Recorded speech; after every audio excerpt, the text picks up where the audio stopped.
Sí, Gustavo, buenos días. Estamos hablando de que cuando organismos internacionales hablan del peligro de hambruna, de que realmente puede haber cientos de miles de personas en peligro en una realidad como la actual, vemos que esta fundación, que cuenta con el apoyo de Estados Unidos y también de Israel, dice que habría comenzado a actuar anoche, comenzando ya a distribuir lo que son paquetes de ayuda humanitaria, también de productos de higiene.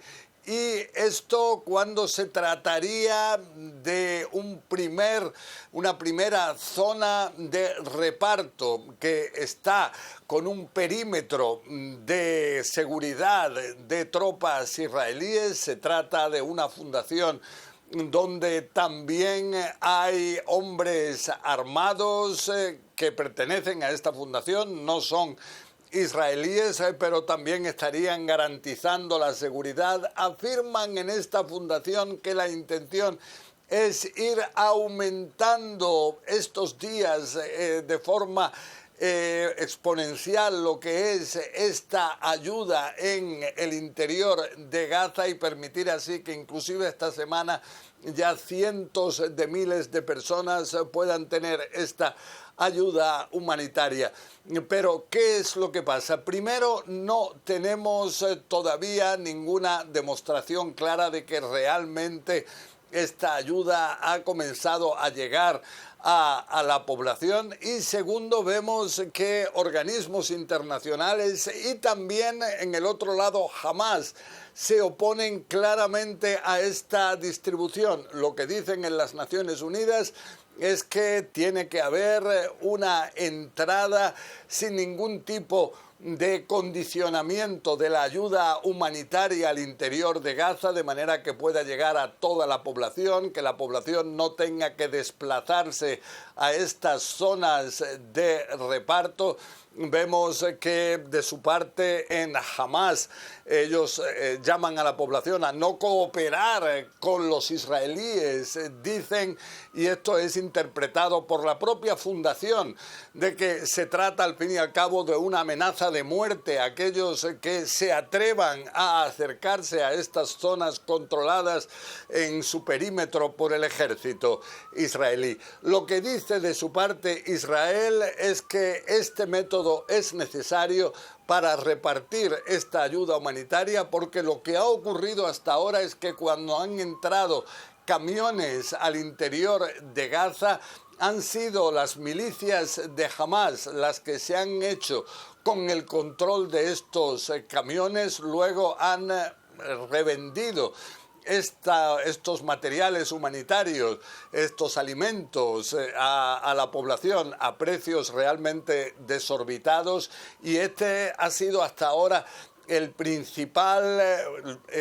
la principal fuente de ingresos económicos por parte de Hamás. Los israelíes quieren cortar totalmente esta fuente de ingresos y entonces llegar a este nuevo método, pero se desconoce si va a poder ser efectivo, si se va a poder llevar a cabo, si la población va a poder llegar sin temores a recibir esta ayuda, o si existirán todavía problemas que impedirán que esto pueda ser la solución a la amenaza del hambre en Gaza.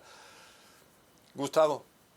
José, estamos viendo algunas imágenes que nos han llegado en los últimos días de la ayuda que está tratando de entrar. También unas fotografías que fueron dadas, se hicieron públicas por parte de la asociación. El problema, el por qué decimos que no queda claro si está llegando esta ayuda también, a pesar de que la organización está dando estas fotos, es que no las podemos independientemente verificar. Así es que si la organización está diciendo que está llegando la ayuda, no hay manera independiente de verificar esta ayuda. Estas son las imágenes que estábamos viendo en pantalla. Ahora, el gobierno de Donald Trump, sus allegados, están hablando de que puede haber un acuerdo en las próximas semanas, que están tratando de llegar a un acuerdo para que se llegue a un alto el fuego y se liberen a los rehenes que quedan en Gaza, José. Bueno, vemos que inclusive ayer lo que dijo el primer ministro Benjamin Netanyahu es que ayer mismo se podía quizás tener buenas noticias, refiriéndose aparentemente a este tema. Dijo que si no ayer, hoy. Y también anoche llegó a añadir que si no hoy, entonces mañana. Pero todo esto sin ningún tipo de seguridad, pero lo que sí es que representa un verdadero desafío emocional a familias de los rehenes que todavía se encuentran en el interior de Gaza. En total 58, se cree que entre 20 y 24 pueden estar aún con vida. Para sus familiares, estas noticias también difundidas por Netanyahu de que un acuerdo puede ser inminente, pero si al final no se transforman en realidad, se puede transformar todo esto en una verdadera pesadilla, como la pesadilla que llevan viviendo ya durante 599 días de secuestro sus familiares. Mañana serán los 600 días desde el 7 de octubre, cuando comenzó este horror con las masacres en el interior de Israel. Y entonces aquí lo que estamos hablando es que aparentemente se intenta llegar a un acuerdo que lleve a la liberación de 10 de los 20 o 24 rehenes israelíes que están aún con vida, se piensa, y de forma paralela también a un cese del fuego de 70 días, pero aún existen diferencias aparentemente, porque Hamás quiere asegurarse que este acuerdo de ahora lleve a un final definitivo de la guerra, mientras que Benjamin Netanyahu asegura que se reserva el derecho de reanudar la guerra contra la amenaza que, dice, representa todavía para Israel el movimiento terrorista Hamás. Gustavo. Gracias, José. Y José, entiendo que amanecieron con alertas, con sirenas, luego de que el ejército israelí interceptara misiles que venían desde Yemen, lo que otro ejemplo del peligro constante que aún se vive en la región. José, que tengas un buen día. Here outside the Damascus gate of the old city of Jerusalem, far-right Minister of National Security Itamar Ben-Gvir is surrounded by a crowd, having his picture taken, giving high fives to the crowd here. This is very much his people here. A far-right, in some cases, a nationalist crowd here, part of the flag march on Jerusalem Day, making their way into the Muslim quarter of the Old City. As we have stood here for several hours, we have heard some of the nationalist chants that have become associated with this event, with this flag march. This is Jewish land. We have heard Arabs are sons of bitches. We hate all Arabs. Those are the sorts of chants here. And that is the feeling of the crowd as they make their way into the Muslim quarter here as part of the flag march, and then on their way to the Western Wall in the heart of the Old City of Jerusalem. It is not Ben-Gvir's first time in the Old City today. He visited the Al-Aqsa compound earlier this morning, the Jewish Temple Mount, as it's known to Jews, where he says Jewish prayer is allowed here, which would be a severe violation of the status quo. It's a claim he's made before.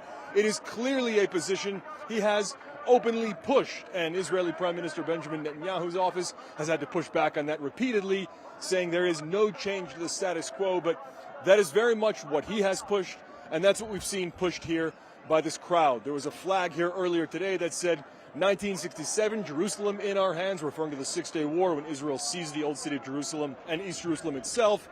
And then right below that it said 2025, Gaza is in our hands.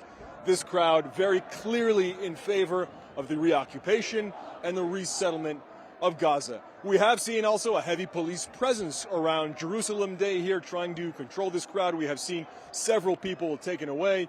One had spit on journalists, including our producers, just inside the Damascus gate of the Old City. Another had held a flag of Lehava, a far-right anti-Arab organization. This just a part of the parade here of Jerusalem Day that will go on late into the evening. הן באות במפתיע. בהתחלה שומעים את השריקות, מתפללים שזה לא ייפול עלינו. ואחר כך הפיצוצים. רעש בעוצמות שמשתק את הגוף והאדמה שרועדת. כל פעם מחדש הייתי בטוחה שזה הסוף שלי. זה אחד הדברים הכי מפחידים שחוויתי שם. וזה גם מה שסיכן אותי יותר מהכל. גם עכשיו, ברגע זה ממש, יש חטופים ששומעים את אותם שריקות ופיצוצים. הם שם רועדים מפחד. אין להם לאן לברוח, רק להתפלל ולהצמד לקירות, בתחושת חוסר אונים נוראית. Dr. Ala Al-Najjar is used to seeing the horrors of war in Gaza. She's an emergency room doctor in Khan Yunis. But the charred bodies that arrived at her hospital on Friday were of her own children. She'd left them at home just hours earlier to go to work. 9 of her 10 children were killed in an Israeli airstrike. One son and her husband cling to life, according to Nasser Hospital. Her brother-in-law describes the moment she found out. One of the civil defence workers was handing me one of the bodies, he says. She was standing next to me and recognised it. She said, "This is Raval, give her to me." Her instinct as a mother, as if her daughter was still alive, she asked to hold her in her arms. Rescuers searched the smoking debris of the house to recover 7 of the 9 bodies and say the children were aged from 7 months to 12 years.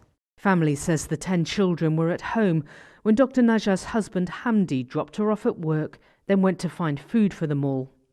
When he returned, he saw an Israeli missile strike hit his home, they say, which failed to detonate. He rushed inside to rescue his children and was injured when a second strike hit. Hospital staff say despite the unimaginable loss, Dr. Najjar continues to work, while also checking on her husband and her 11-year-old son Adam. Her brother-in-law says she's now caught between the dead, her only surviving child, and her husband, who is between life and death. May God grant her patience and grant us patience too. The Israeli military says its aircraft had, quote, struck a number of suspects who were identified operating from a structure adjacent to IDF troops in the area of Khan Yunis. It said it was reviewing the claim civilians had been killed. 9 members of one family gone in an instant. As it has been since day one of this war, children bear the brunt of the never-ending violence.